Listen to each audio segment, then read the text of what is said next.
This is Andy Pearl of Boxing Social in association with Betfred, and I'm joined by Joe Weller. Joe, how are you doing? Very well, thank you, mate. How are you? Wait, do you want me to hold or are you? I'll be all right. Okay. Yeah, I'll be all right. But thanks for the offer anyway. Obviously, never had the chance to catch up with you yesterday at the open workout, so I just wanted to get your thoughts on the entire occasion. Firstly, just starting off with the fighters themselves, what did you make of Logan Paul in the ring?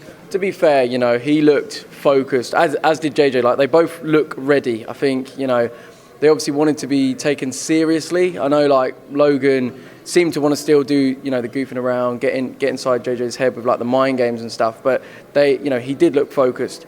I will say, I think he had a little bit of nervous energy, like, how he was sort of running around the ring and, like, very just, like, expressive. I don't know if that, like, adrenaline, that was almost the problem last time. Like, he had that adrenaline dump, like, during the fight, and you don't know how well he's going to be coping with the adrenaline, like, leading up to the fight. So but apart from that, he looked powerful. I would have liked to have seen him do pads or do something where we can actually see, like, something. JJ did that, which was cool, but I guess maybe they don't want to give too much away or whatever, but it was good. I thought he was great. So then obviously when JJ was doing his workout, what did you make of him in there? Again, very focused, very composed. He just looked like, he's waved at the crowd and whatever, but he was there to just, follow instructions and do what he needed to do, really. So, he looked good. I would have liked to have seen a bit more boxing, obviously lots of stretching and stuff. To see him do a lot more shadow boxing and not just doing combinations that he's being told to do, like 1, 2, 3, 4. It would have been good to see, how he functions just throwing off his own accord. Yeah. Because I know firsthand, like, you can look good on pads, and then it may come to when you've got to think on your feet, and nothing really, flows as well. So I understand they're going to leave it for the fight. They don't want to give too much away. So it's building the excitement. From when you fought JJ, and then from when KSI fought Logan Paul last time out, I should just say JJ, to stop any confusion. What do you think he needed to improve on since both of those fights? I think, obviously, always the technique of throwing punches. Like, obviously, his wild sort of swinging is so unorthodox that I think, like, that can be what throws, Logan off. The fact Logan may be training to take normal punches, but if JJ's doing these weird, like, looping hooks, like, it could, it almost did work in his favour last time. But I think, with 10-ounce gloves and no head guard, JJ needs to be able to defend himself, no hands down the whole time, defend himself and be able to, counter punch and offload, like, efficiently. He can't just go, I'm just going to make this a fight and just, throw the kitchen sink, because I think he'll get caught this time and it will hurt, and it will, these aren't big pillows like last time. So, Obviously, like I've said, you've shared the ring with JJ. What type of aura or presence did you kind of feel with him? Did you maybe at all feel intimidated? Does he kind of carry anything which can give him any kind of advantage over Logan come Saturday? Well, for me, like, before I started YouTube, I was a big fan of his. Like, he was sort of my main inspiration.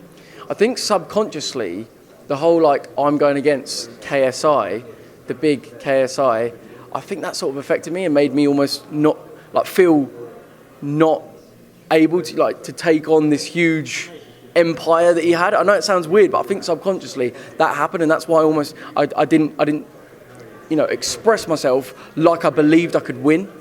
And on top of that, obviously what he's doing to Logan, he's you hear him talk and you believe every word he says. Like, JJ seems so convinced that he's going to do this and destroy Logan, even though he's never, we've never seen JJ fully knock someone out in a match. Obviously, we've seen, like, sparring videos, but you can't take as much away from that. There's not loads to back up that KSI is a great boxer. We haven't seen a lot. So the fact he can talk such a good game and make us believe it, I think, is what could get into Logan's head. I mean, Logan Paul himself, he obviously has a huge social media following, as I know everybody is aware. What do you think his kind of advantages will be with regards to when he steps into the ring and he's looking across at KSI? I think definitely the home advantage, the fact he's not having to travel, jet lag, stay in a strange place, be intimidated by the UK fans. He's chilling at home, he's comfortable, and I feel like that's where Logan operates best. Not being uptight and, like, playing the mean guy. He wants to be chilled. and I think that's going to be a huge factor in enabling him to sort of like perform at his best. As well, I think the fact that he's had 14 months of training, you can't dispute that the person that's training more and that's been more active should be in better condition. Saying that, he may have overtrained. He may be, have knackered himself out. That's what I did for 7 months. I went 6 hours a day training like ham, and two months even before, I was like, I need a break. I was like, I can't, you know what I mean? And then you just keep pushing through it. So, we don't know that we don't know if any of them maybe carrying an injury, or if they got knocked out in sparring recently. They'll always say, oh yeah, never been knocked down, never been hurt. They've been hurt. Both of them will have solidly been hurt, or else they haven't been put up against the right test. So yeah, interesting. Is it, just to stick on something you've just said there, you mentioned sparring. Yeah. Something that's interesting to me in the sense that what level of opposition or what type of fighter could you actually call up and arrange some form of sparring with in preparation for a bout like this? For example, in your case, who was you able to maybe get a hold of, and who do you think the KSI's or the Logan Pauls was able to get a hold of? Well, I think Logan and JJ both have much bigger budgets. We've seen your YouTube channel, don't give us that. No. In order to get top professionals in, I was sparring, local guys that, gave up their time to help me out. But I think they'll be getting the best sort of opponents to spar against that they can. Not too good that are just going to toy around with them, but, enough to test them. And I think the big thing as well is like, can these guys get people in that they can trust? Because a lot of people are chasing the clout nowadays. They want to get followers, and you knocked down Logan Paul, what are you going to do? Tell everyone.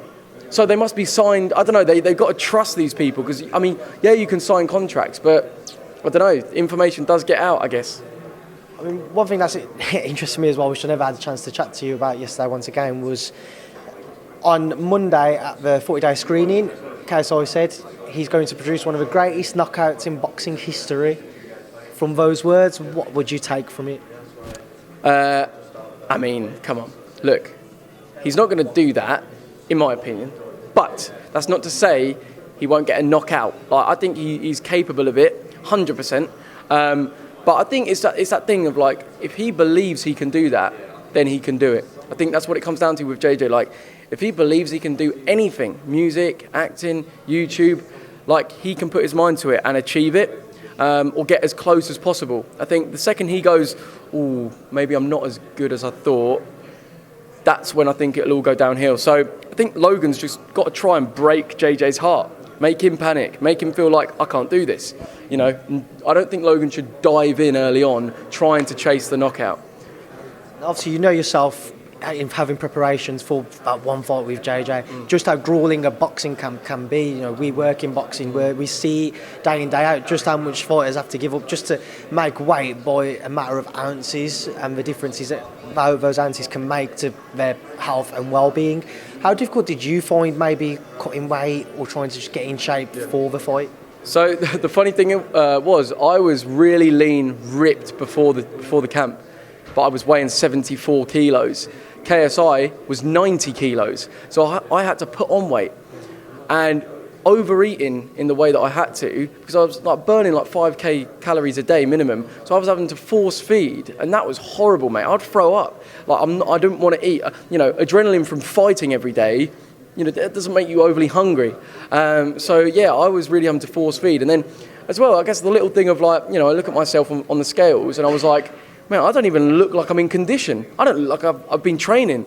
And it's because I was having to carry so much more fat to try and make weight. So I wasn't at a comfortable weight to operate as quickly and as efficiently as I wanted to, which did have an effect as well. Whereas JJ was nicely in his comfortable zone. And yeah, that's the big thing. That's why we have weight classes. And I should have enforced that. What do you think the dangers are for somebody coming into the ring for the first time in preparation for a bout? Example, what you had to go through and what others may have to go through?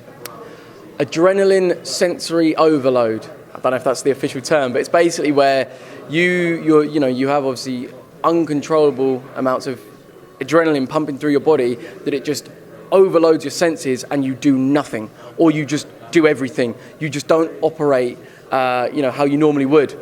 And part of me is like, okay, that must be to do with your preparation leading up to the fight that should allow you to not, get so nervous. But then part of me is like, are some people just a lot more susceptible to that? Because, whether it be my driving test, football matches, I always seem to get so nervous that I freeze. And maybe that's something I have. But I think that's the biggest thing. Preparing to perform, live perform, is the biggest thing. You can do all the fighting behind closed doors that you want, but if you're in front of thousands of people and you're not used to that, then that's going to throw you off doing anything, even just talking or walking in, normally. That's the big thing, the performing in front of people. And I will say, JJ doing a music tour, that everyone's saying, oh, that must have been so bad. He's had like half a year to prepare to do whatever he needs to in front of a crowd, whereas Logan's been like more locked away, not getting as much public viewership on his performances. So that could be a factor. Just to touch on the nerves aspect, yourself, JJ, Logan Paul, like we've said, you've all got huge social media followings. You'll be recognised wherever you go across LA or across the world. You'll be recognised. What do you think it is that you couldn't just get in the ring and just be able to zone in and focus on the task at hand and what you're preparing to go in for? I think I actually need to see a psychologist about that, if I'm honest, mate. I'd love to tell you, but I try and figure it out for myself. Why can't I just zone in and just not care about who's watching? But no matter how when I'm in the moment, I'm then thinking, okay, I need to not care. I block it out. And you can pretend and that's what I was doing. I remember going out I don't care. It's fine. I got this. But if subconsciously if you don't really not care, then it will show. So that's, I think in order to actually figure that out, mate, I need to see someone who actually knows and can tell me. So if anyone's watching, sports psychologist, saying that, actually, do you know Believe in Bruce, the YouTuber? I do. Yeah, he's been doing a lot of analysis on this fight. I love his stuff. I think actually speaking to him would actually do me some good. So if you're watching, mate, let me know. In fact, I might message you. So, yeah. Just a couple more quick questions before I do let you shoot off. Why boxing? Why not any other sport? Why boxing? Why get involved in this one? So this is the thing, obviously, we started as it was a YouTube video, a one-off video. I think it's just the fact of my eyes lit up, not necessarily because it was boxing at first, but because when KSI called me out, that concept of just going against who was, my idol back in the day, again, in any sort of, one-on-one sport, that was go on, yeah, 100%. It just so happened that it was a fight. But me, I've been athletic my whole life. I've always done sport. Used to play for Brighton and Hove Albion. I've done it at a decent level. And it's just, I guess I didn't want to shy away from the challenge. This was my moment to show, I can do this. It just so happened that it was boxing. And through doing it, I've fallen in love properly with the sport of boxing. I watch every pay-per-view. I follow all the stars. I watch your channel, IFL. Well, I can't shout them out on this one, can I? I watch IFL. I love Coogan stuff. Just only the Betfred Boxing Social. But basically, I love it all. Long may it continue. I love seeing what JJ and Logan are doing. Is amazing. But the unique thing is their personalities. So we could see, I don't know, the Jake Paul versus Anison Gibb fight. I'm sure their personalities will shine through, but it all relies on that entertainment factor for me in order for this YouTube boxing thing to continue. That's what I was about to ask you. How far do you think this YouTube boxing, I don't know whether to say phase or this period, how much longer can it go on for and how big could it become? Yeah. Well, I think as long as there's people that are pushing the fights, i.e., two people saying, I want to fight, on YouTube, the audiences will get behind it, 100%. Obviously, that you've got to be of a decent following. But, I'm looking into maybe putting on an event myself, be the Eddie Hearn of YouTube. Because why not? I started it, I know I'm really invested in it, so why not? It may not be professional, we may go back to head guards, but I'm definitely interested, if there's enough YouTubers out there that want to get on a card and get the exposure that comes with fighting on a YouTube boxing event. You see it, I would be interested in promoting that and running a show with it. So, if you're interested, let's talk. Perfect words to end on there, Joe Weller. Joe Weller, before I do let you shoot off, final word to yourself before I do let you go. Final words to myself. What would you like to say to everybody, I should say? Oh, to everyone. Respect Boxing Social, the graft. Like, these guys are everywhere. Honestly, everywhere I've been this week so far, they're there. So, you know, great grind. Respect to the viewers. Peace. Joe Weller, thanks for speaking to myself and Boxing Social. Cheers, man. Thank you very much. Thanks, Cheers. man.